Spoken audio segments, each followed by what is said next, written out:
사무엘상 4장 1절부터 11절 본문을 통해 실패를 성공으로라는 제목으로 하나님의 말씀을 증거하고자 합니다. 여러분, 그 미국의 이 피자 브랜드가 유명한 게 이 세 개가 있습니다. 여러 개가 있지만 피자헛은 그 중에서 다양한 메뉴로 유명하다고 합니다. 피자의 종류가 이렇게 많을 수 있을까 할 정도로 저는 바베큐 피자나 콤비네이션 피자 이런 것 정도밖에 모르지만 아마 수십 가지가 있다고 합니다. 또 도미노 피자가 있는데 이 도미노 피자는 신속하고 정확하게 배달하는 걸로 유명하다고 합니다. 그래서 5분이면 5분, 10분이면 10분에서 탁탁탁 갖다 주니까 급할 때 빨리 먹으려고 할 때 이 사람들이 도미노 피자를 찾는다고 합니다. 근데 또 하나 브랜드는 뭐냐면 리틀 시저스인데 이 피자는 값이 싸서 좋다고 합니다. 값은 싼데 모양도 똑같고 어떤 때는 양도 더 많고 어떨 때는 맛도 비슷한 것 같고 그런 것 같습니다. 그래서 이 세 개의 피자 브랜드가 있는데 그 중간에 얼마 전에 한 10여 년 전에 생긴 브랜드가 있는데 그거는 파파존스라고 하는 피자라고 합니다. 오늘은 피자 특강이 아닌데 서론상 이렇게 말씀을 드리는 겁니다. 근데 이 파파존스는 주장하는 게 뭐냐면 이 피자의 본질은 맛이다라는 겁니다. 그리고 맛을 피자답게 내려고 하면 이 최고의 재료를 내야 된다. 재료를 써야 된다. 그래서 이 값이 조금 더 비쌀 수는 있지만 최고의 품질과 최고의 맛을 이 브랜드 가치로 내걸고 시장에 들어와서 굉장히 많은 사람들에게 어필을 하고 있다고 합니다. 그래서 여러 가지 종류의 피자를 먹어보는 것도 중요하고 내가 먹고 싶을 때 빨리빨리 피자를 먹는 것도 중요하고 주머니 사정이 여의치 않을 때 좀 싸게 피자를 먹는 것도 중요하지만 피자를 사람들이 먹을 때는 피자라고 하는 그 본질을 자기가 경험해보고 싶은 거죠. 맛도 향도 모양도 피자답다. 그러면서 이게 피자를 먹는 보람을 느끼는 거죠. 그런데 우리가 신앙생활을 하면서도 우리의 삶을 이런 것들과 비추어 볼 수가 있습니다. 교회가 어떻게 되는 것이 중요할까요? 성도들이 많이 예배당이 꽉 차고 이제 너무나 비좁다 그래서 또 다른 예배당을 짓는다고 하면 그것이 참 교회로서 좋은 일이겠죠. 여러 다양한 성도들이 참여하고 차고 넘치는 것도 중요하겠죠. 또한 교회가 화기애애하고 우리가 예배가 끝난 다음에 맛있는 식사를 준비해서 먹고 교제하는 것도 중요하겠죠. 하지만 교회의 본질은 무엇입니까? 복음입니다. 복음. 복음이 교회 안에 본질로 자리를 잡고 우리가 예수를 믿는 것이 무엇 때문인가? 복음 때문이다. 내가 무엇 때문에 주일에도 나와 예배를 드리는가? 복음 때문이다. 이 복음이 이 교회의 본질이 되고 복음이 우리의 신앙생활의 본질이 되어야 하는 것입니다. 그럼 복음이 무엇인가 우리가 알아야 되는데 그 복음은 한마디로 얘기하면 예수 그리스도입니다.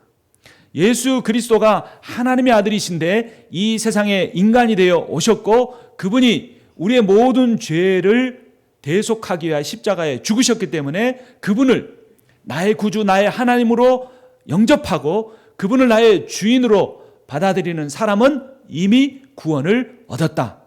하나님이 승리하신 것처럼 우리는 다 승리하였습니다. 이렇게 믿는 것이 복음입니다. 이 복음이 핵심인 겁니다. 이 복음 때문에 우리 가슴이 뜨거워지고 이 복음 때문에 내가 주님 앞에 나와서 예배를 드리고 이 복음 때문에 찬송의 기쁨이 있고 이 복음을 위하여 우리가 기도하고 복음을 우리가 잘 전하기 위해서 하나님의 말씀을 듣는 겁니다.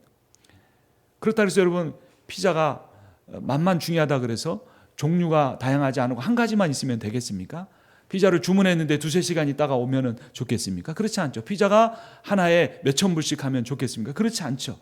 다른 것들도 중요하지만 그러나 중요한 것은 그 피자의 맛이라고 하는 것처럼 우리에게 있어서 교회에 있어서 다른 것들도 다 필요하지만 가장 중요한 것은 이 복음이다라는 것을 우리가 생각하며 살아가야 한다는 것입니다.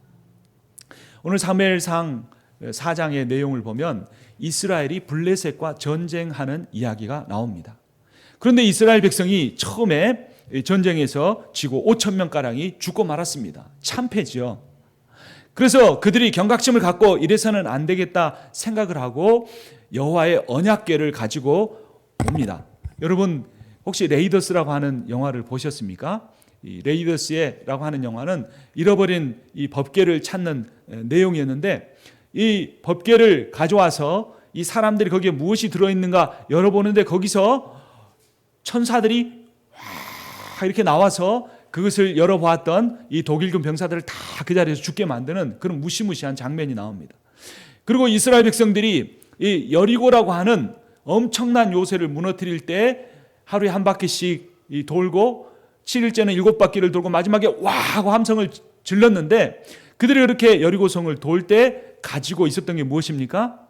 여호와의 언약궤였습니다. 가장 앞세우고 갔습니다.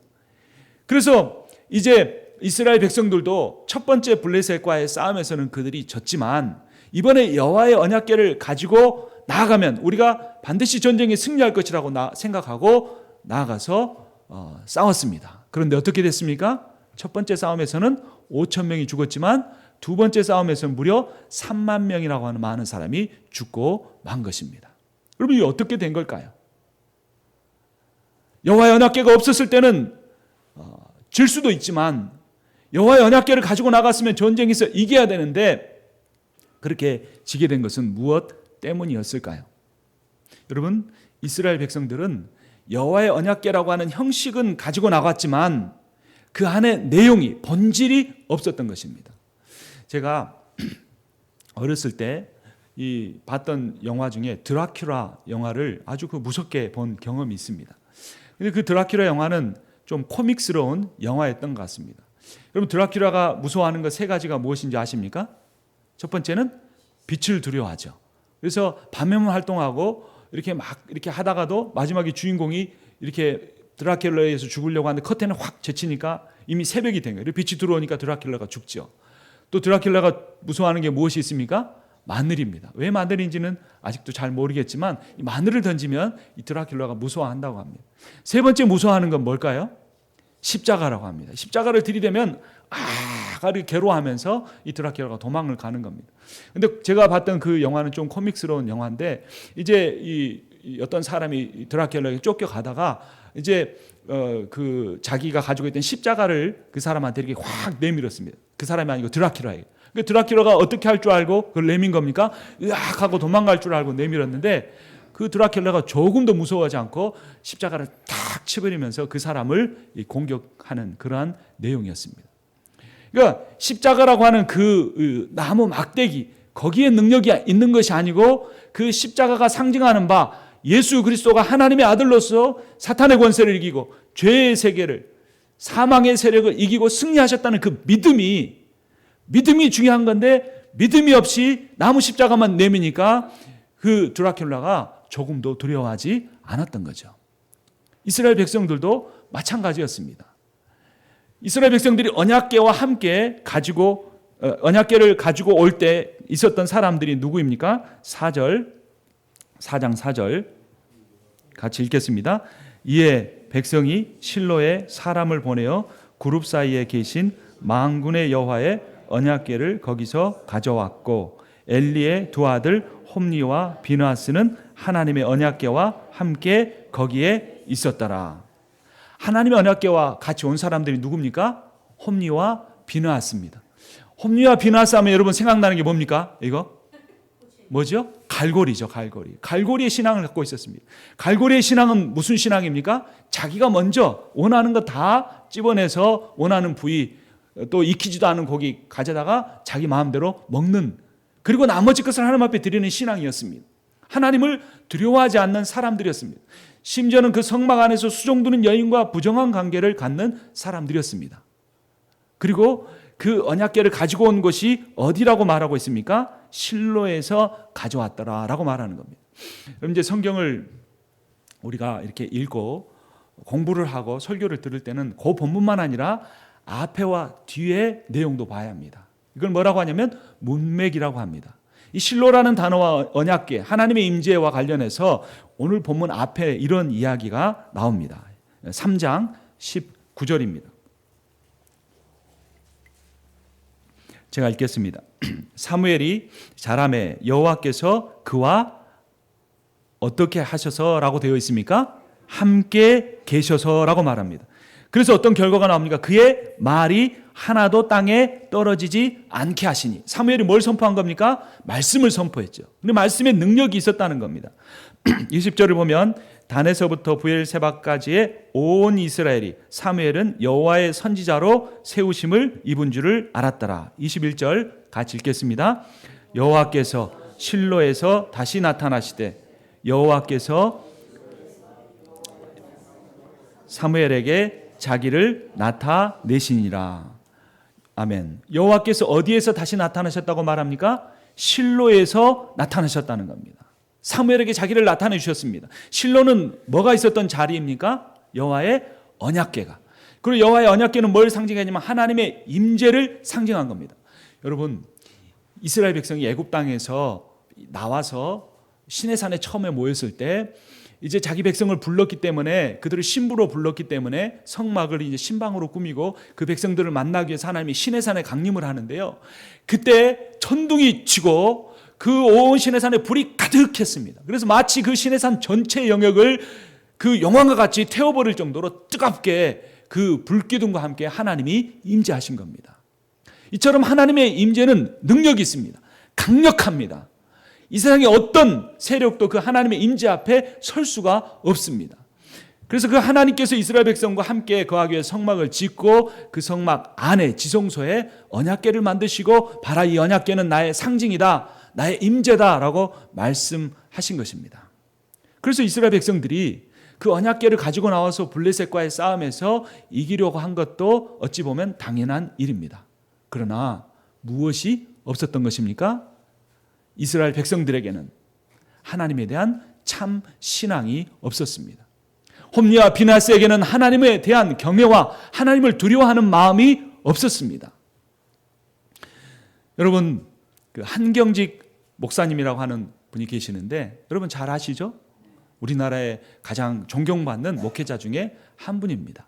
많은 목회자들이 이 교회가 부흥하기 전에는 하나님 앞에 신실하다가 부흥한 뒤에는 참 이렇게 변질되는 모습들이 종종 있는데, 이 목사님은 끝까지 검소하고 겸손하게 사시다 하나님께로 부름을 받았습니다.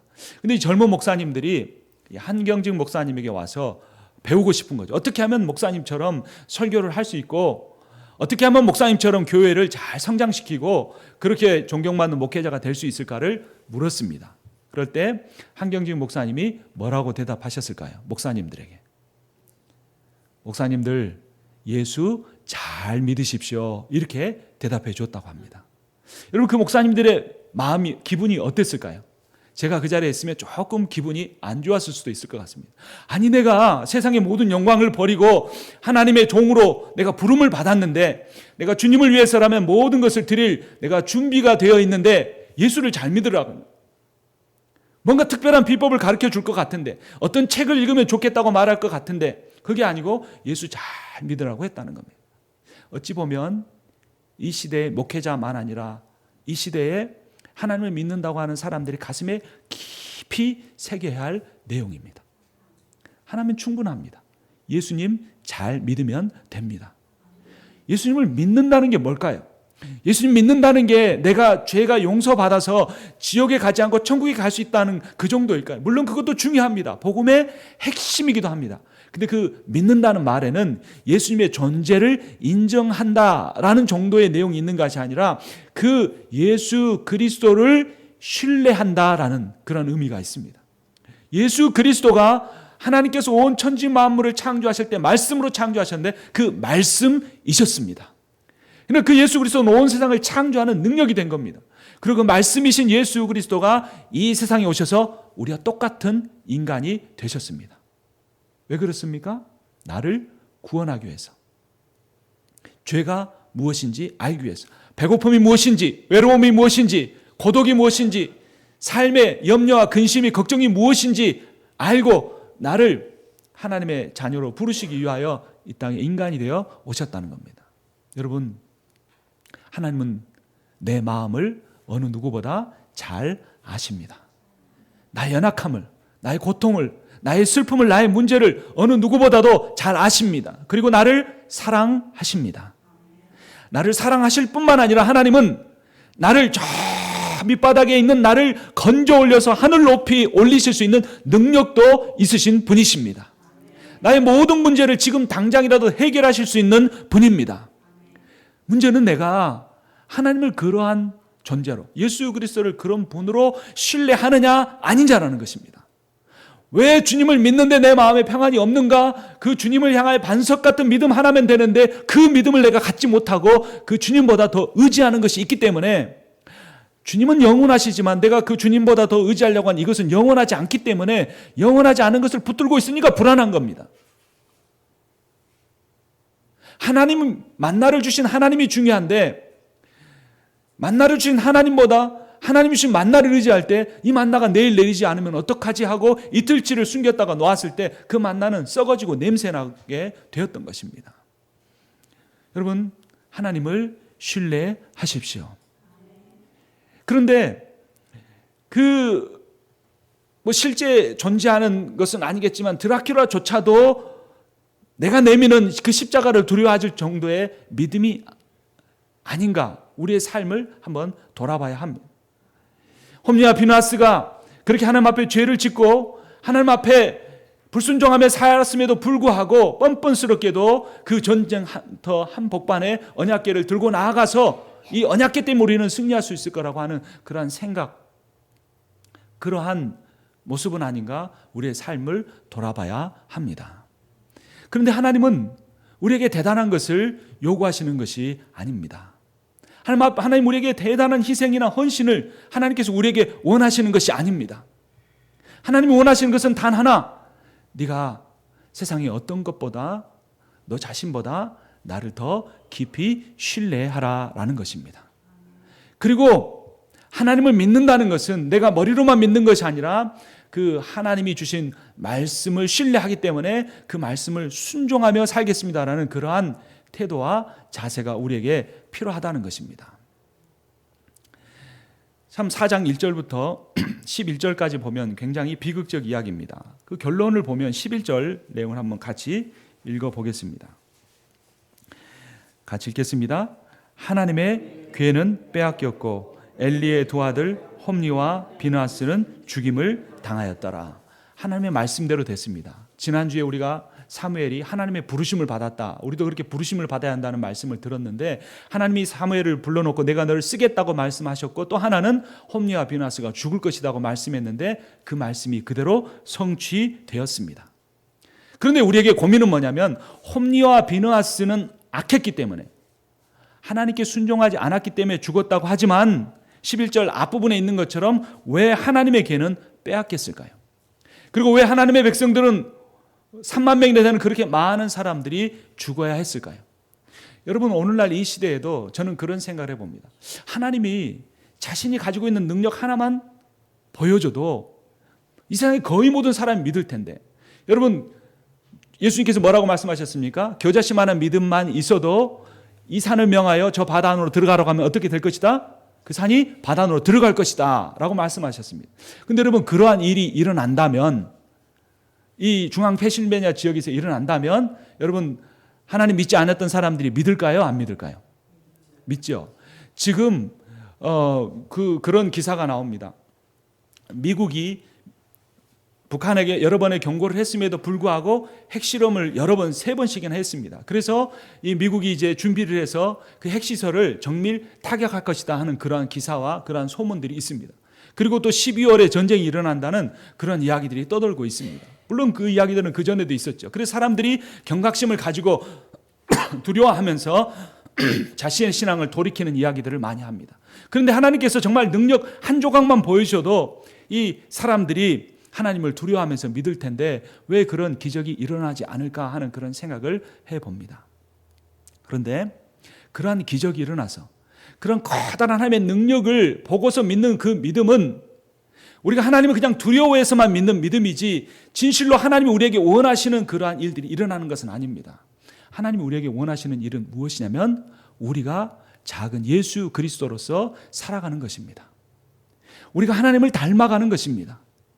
우리가 고난 속에 있지만, 비록 우리가 패배하는 것처럼 보이지만, 마치 하나님의 이름조차도 정말 영광을 잃어가는 것처럼 보이지만 그 가운데서도 살아계신 하나님을 의뢰하면서 그분의 말씀을 자신의 인격을 통해 보이고 자신의 말을 통해 자신의 삶을 통해 나타내려고 하는 그러한 사람들을 하나님이 만들어 가신다는 겁니다. 여러분, 우리의 삶이 건강할 때 하나님을 우리가 더 붙드는 것 같습니까? 우리가 참 아프고 힘들 때 하나님을 더 붙드는 것 같습니까? 여러분, 우리가 내가 원하는 대로 내 인생 일들이 잘 될 때 하나님을 더 잘 붙드는 것 같습니까? 실패하고 어려운 일들이 있을 때 하나님을 더 잘 붙드는 것 같습니까?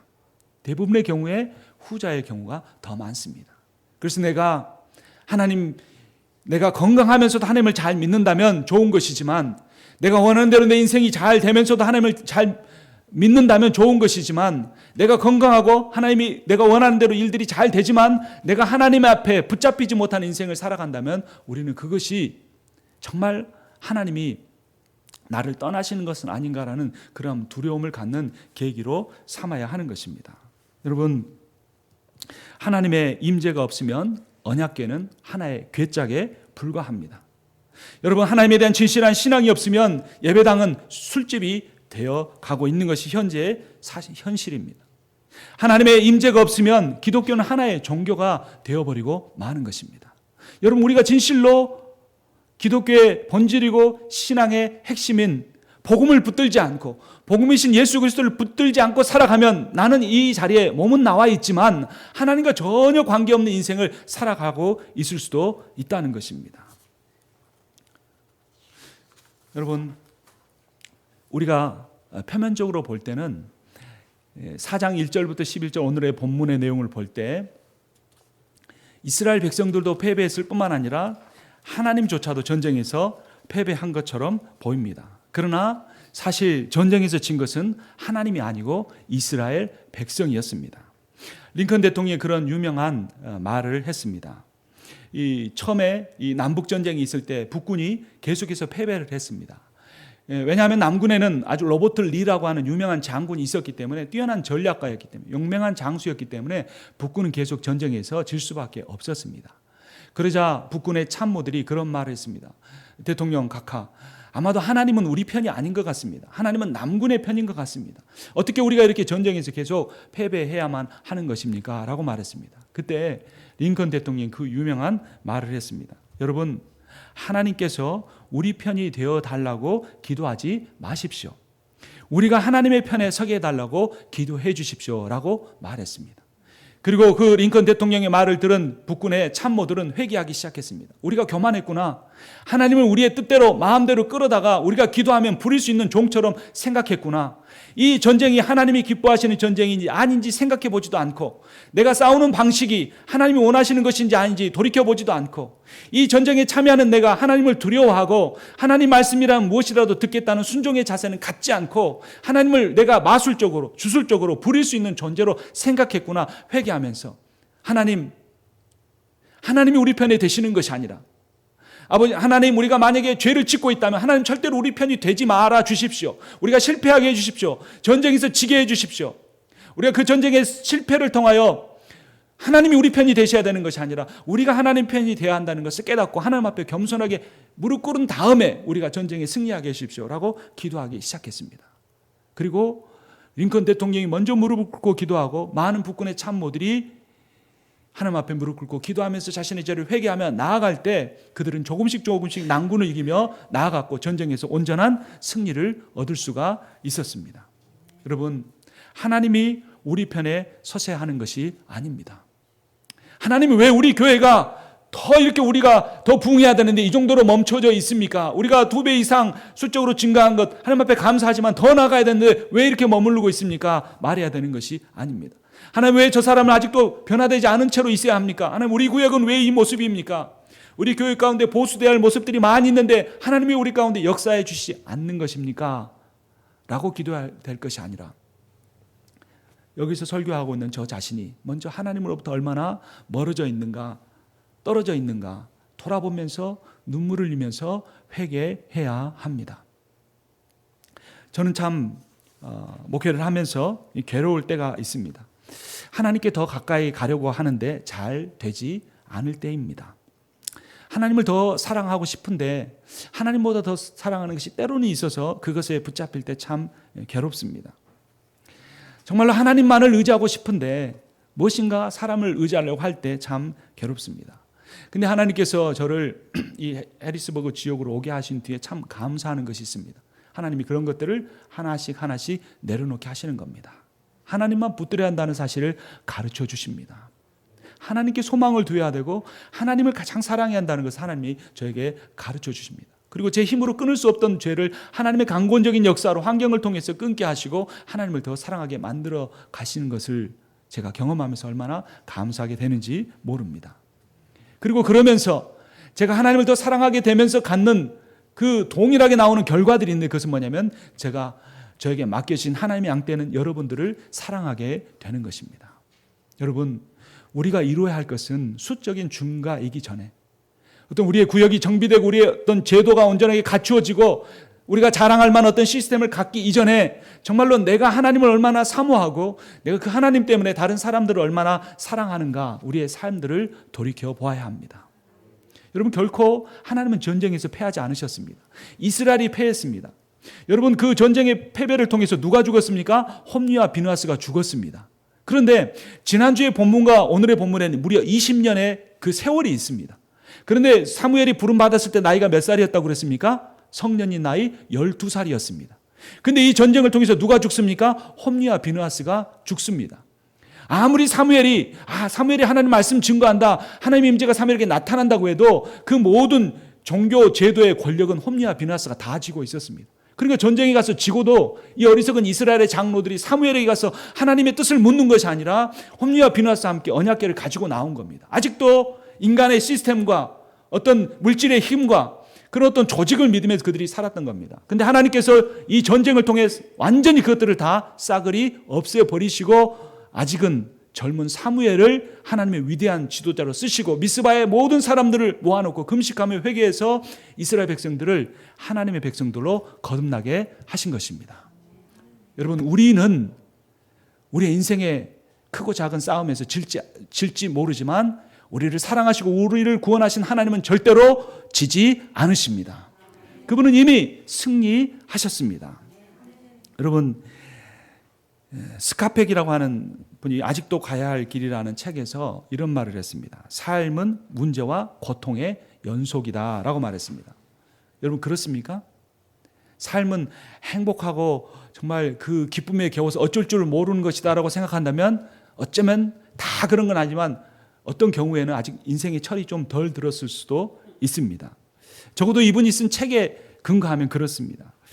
여러분, 그런데 이 삶이 힘들다는 사실을 받아들이게 되면 나의 힘든 삶이 결코 나를 힘들게 만들지 못합니다. 여러분, 이 말씀이 이해가 됩니까? 삶은 힘든 것이 아니야라고 생각하게 되면 내 삶이 힘들 때 왜 나만 힘들지라고 생각하게 되는 겁니다. 내가 뭐가 문제가 있어서 힘들지, 또 내가 이 문제를 해결할 수 있을까, 해결할 수 없으면 어쩌지라고 생각해서 힘든 겁니다. 그런데 삶이 힘들다는 사실을 받아들이면 그것을 회피하지 않고 회피하기 위해서 술에 의지하거나 회피하기 위해서 TV에 의존하거나 그것을 회피하기 위해서 내가 어떤 사람에게 의지하지 않고 삶이 힘들다는 것에 정면으로 맞닥뜨리며 인정하며 나아갈 때 우리는 그것으로 그 삶이 힘든 것으로 인하여 우리가 더 이상 인생을 힘들게 살아가지 않게 된다고 하는 것입니다. 여러분, 하나님이 이스라엘 백성에게 왜 전쟁에서 지게 만들었을까요? 그것은 중요한 것은 우리의 크고 작은 인생의 싸움에서 이기는 것이 아니고 그 모든 전쟁의 승패를 가지고 계신 하나님께 순종하는 것이 중요하다는 사실을 가르쳐 주시기 위해서인 겁니다.